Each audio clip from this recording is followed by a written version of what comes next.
galera do YouTube, nós estamos aqui com mais Dragon City e eu quero ensinar vocês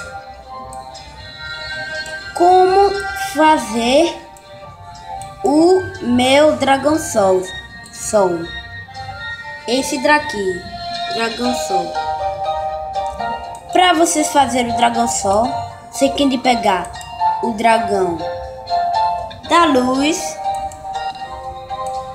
com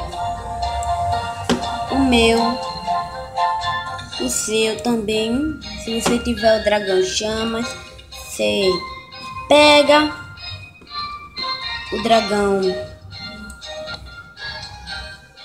chamas,